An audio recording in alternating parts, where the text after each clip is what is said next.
What's up, bacon tits? It's been a while. What's up, guys? I'm doing another knife sharpening video. If you guys have been following my channel for a while, you know I love knives, I love headphones, and I also love knife sharpening. So excuse my little setup here. You're in my Airstream.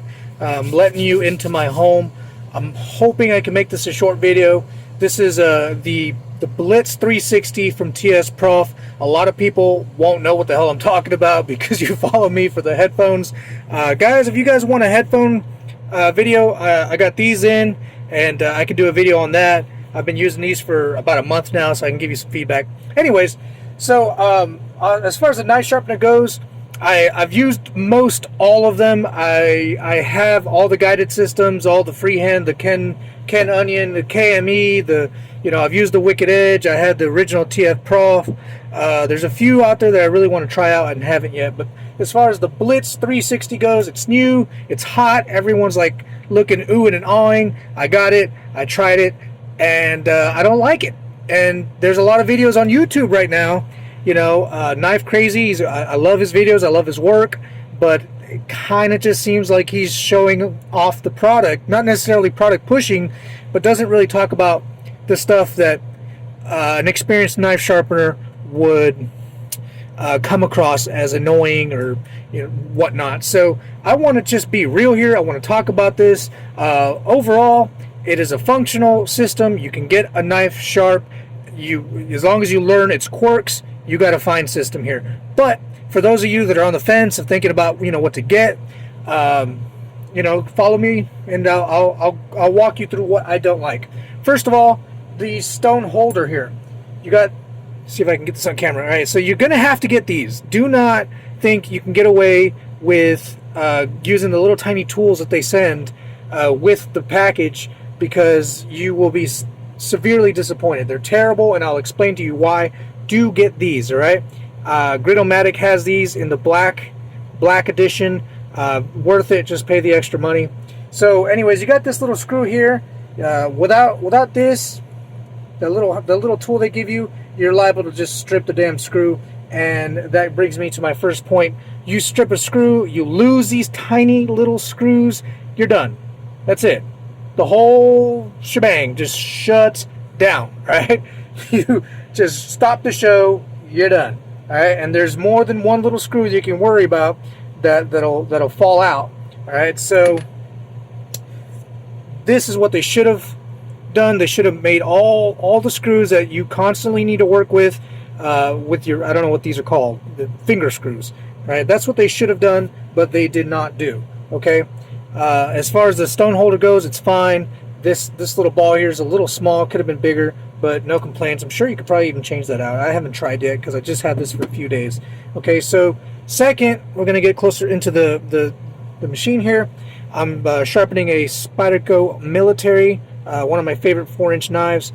All right, so you see that little rubber piece right there? Oh, there it goes. Oh, and I lost it. There's my point. All right, so a little rubber piece comes out, and you're supposed to put oil in there. One, they could have added, giving you a little thing of oil just for your first go-around. You probably won't need to do that every few years, maybe. And the machine is built well enough; it'll last you probably a lifetime.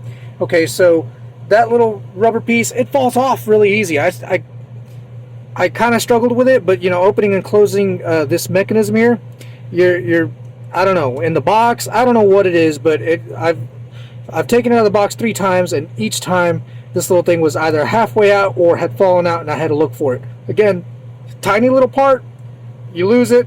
Now this probably won't stop the show. It's just annoying that it just kind of feels like an unfinished product, but they sure are not charging for an unfinished product. They're charging you an arm, a leg, and your firstborn son. So, that's annoying. Another thing that I don't like is this eyelet.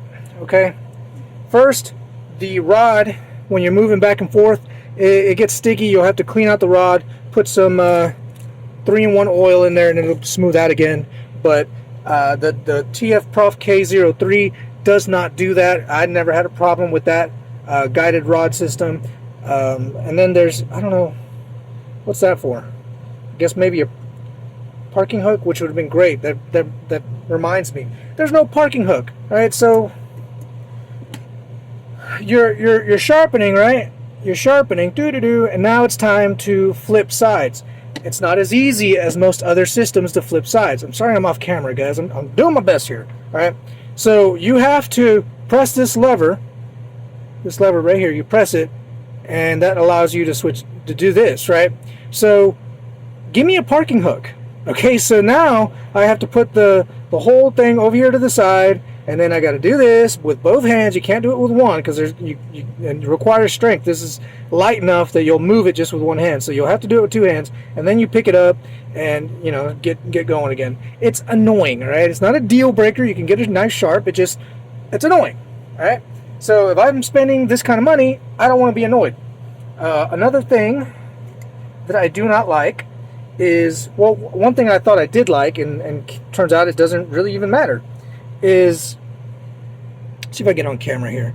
You see these little pictures? The cleaver, hunting knife. Let's see if I can focus. Hunting knife, and it keeps going up. There's more pictures all the way up to a fillet knife, all right? That's really cool. You don't need an angle cube. You could just set your angle with this to more or less what you want. You know, you want a hunting knife, you know, edge, cool. You just set it to that. Well, not necessarily, because you go back to this eyelet and you stick this in, you'll notice first thing that it's too low. So, and here's another, it's a pain in the ass getting this back in. It's just not user friendly. It's annoying. You know, I can get things done. It's just annoying. It's not, I don't want to sit here and fuck with this for 2 hours. I just want to get in and out. I'm already dreading having to reprofile a friend's knife, or, you know, my own knife. Okay, so obviously this doesn't fit right. So when this little eyelet is all the way down, and you're able to actually get this in by the grace of God, the stone will actually hit the machine. It's too low. It's just too low. So what do you have to do? Well, you gotta lift it up. You gotta lift this eyelet up, and when you do that, it changes everything. God damn it, stupid. Oh my God. Oh, I'm gonna get this now. I'm sorry. I'm just stubborn. So I'm gonna get this. There we go. Okay. So now the whole mechanics of the machine changes. Once that eyelet goes up, the mechanic of the machine changes, and what you have to do is, yet again, another annoying step. Okay, so you have to raise your eyelet. Alright. See, now the machine, it won't hit the machine. It can go in and out. Alright, smooth as butter.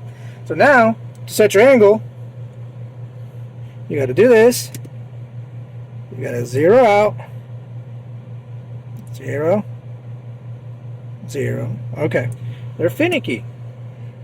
And then you got to place it there, and then you'll get your angle. All right. You got to do that with every stone. Have you changed stones and they're not the exact same size? You'll have to do that with every stone. All right. So no longer can you depend on those little drawings to get you more or less where you want to be. You have to do that every time. There is no stone thickness compensation, and they talk about having that stone thickness compensation. I don't want to take out the rod just because I work so hard to get it in there, you know. But all right, so you got your stone thickness compensation dial here. They make a big deal about it being, you know, machined and whatever, dude. First of all, it's what? I'm American, right? I don't have time for that shit. You have to measure out the stone, get your 5 millimeters, and then your new stone, let's say it's 7 millimeters, and you got to do some math. You subtract the 5 from the 7, you get the 2 millimeters, you come over here, and you have to dial 1, 2, and that's supposed to be the 2 millimeter, and then, you know what? Fuck that. I change the stone, and I do just what I showed you guys what I did earlier. You zero out your cube, you put it over here, and that's how you do it. All right, this over here, this little knob that goes up and down, that's just a bunch of horse shit. That's what that is. All right, so those are the few little quirks that I've. Oh, wait, there's more. But there's more. So, what I was saying about having to order these, you got to order these, right? You have to. There's no way. You see these little clamps? They didn't give you a little thumb screw where you could just slide the clamps to where you need, and because that'd be too easy. That'd be too user friendly. Why do that? Let's have your customers fucking struggle. All right, you got to do this. Hopefully there won't be a knife in there. And then with the little tool, it's almost impossible to get in there and do it right. Right? It's a lesson in frustration. But with these, it's a lot easier. So you stick this in there, you unscrew it, and pray to God you don't drop the screw and lose it, and then move it over, and then you move the clamp over, and then you tighten it down, and you proceed going about your day. All right. So again, not a deal breaker. You can do it. It's a little slower. It's a bit more cumbersome. I don't know. I don't have the patience for it, especially when I know they could have done better, because they have with their other unit. And this machine, it's beautiful. Look at it. It's gorgeous. And if it was more user friendly, if it was a little bit better thought out, it'd be great. Or don't charge me for a premium device that doesn't have premium thought into it, right? It seems like it got there and then they kind of realized they screwed up here and there, and they just kind of threw in some things to get you over it. Like the first Blitz, the first one, it didn't have this eyelet that could go up and down. So they thought, okay, that's perfect, and then they could set their angle. But then they realized, oh wait, the stone is hitting the body of the sharpener. What can we do? Well, let's just raise the eyelid and fuck everything else. Fuck our original design. So that was a band-aid to fix the original design, I believe. I could be wrong. Anyways, it's a good system for the price. You can get a way better system. I mean, hell, I had the KME for years, and I never had a problem getting a sharp knife with that thing. And you can get a fully kitted out KME for like $250, all right? This thing starts at $300. You're going to end up walking out about $450 with anything useful after you're done. After you get the little upgrades and the stones, you're looking at $450. Is it worth it? I don't think so. You could do better for your money. And that makes 12-minute video. That has to be my shortest video. Alright guys, so if you headphone addicts happen to have stumbled across this video just to hear my sexy ass voice, and you do want another headphone video, I do have that pair of headphones. Other than that, I appreciate your time. Go ahead and bitch, whine, and complain in the comments, but do try to leave a like. Thanks guys.